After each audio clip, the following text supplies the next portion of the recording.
Sir, what do you think this book is? I think this is a children's text book, क्योंकि जहां पे हमें ये book milli थी वहां पे एक स्कूल हुआ करती थी. So, which language is this in? This seems to be Devanagari, and since it was a Marathi school, I guess this is a Marathi text book. क्या आप हमारे ऑडियंस को मराठी के बारे में बता सकते हो? मराठी एक अभिजात भाषा हुआ करती थी, और ये भाषा महाराष्ट्र में रहने वाले लोगों द्वारा बोली जाती थी, जिन्हें हम महाराष्ट्रियंस कहते थे. और क्या जानकारी है हमारे पास इनके बारे में? ये छत्रपति शिवाजी महाराज की तस्वीर है. ये मराठा राजा हुआ करते थे. कई गढ़ किले थे इनके महाराष्ट्र में.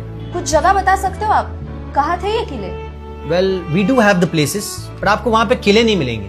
हाँ, कुछ लोगों ने कोशिश की थी उन्हें बचाने की, बट उस वक्त के सरकार ने उन्हें साथ नहीं दी.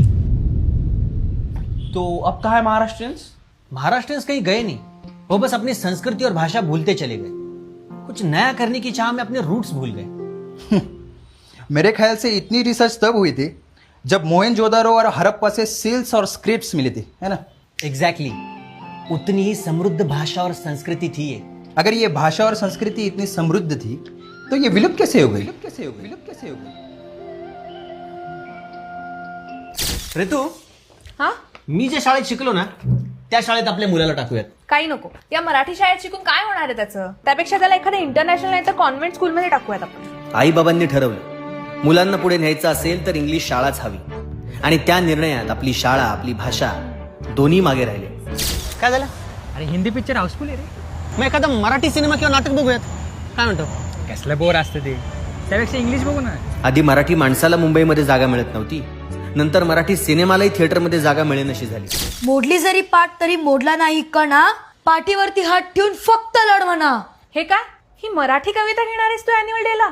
हो. अरे किती ओल्ड फॅशन आहे. त्यापेक्षा तू किपलिंग किंवा शेक्सपियरची एखादी कविता घे ना. हे बघ, मतकरी, तेंडुलकर, पुलं सगळं साहित्य रॅकवर मागे सरकलं, आणि त्यांच्या जागी अशी नावं आली जी उच्चारालाही आपल्याला जरा अडचणच होते. ये गुड़ी पड़वा क्या होता है?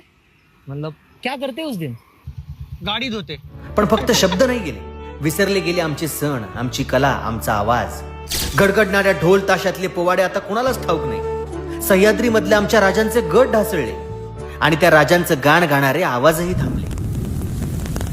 हे सगळं काल्पनिक आहे, पण कल्पना सत्यात उतरू द्यायची नसेल तर जागे व्हा.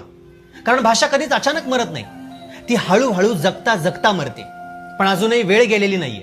मराठीला आत्ताही वाचवलं जाऊ शकतं. त्यामुळे फक्त ती भाषा शिकवू नका, ती लिहा, बोला, वाचा, जपा. नाहीतर तुमचं अस्तित्व सुद्धा पुस्तकात सापडेल, आणि कोणीतरी दुसराच त्याच्या हिशोबाने अर्थ लाभले जय महाराष्ट्र. भाग्य बोलतो मराठी.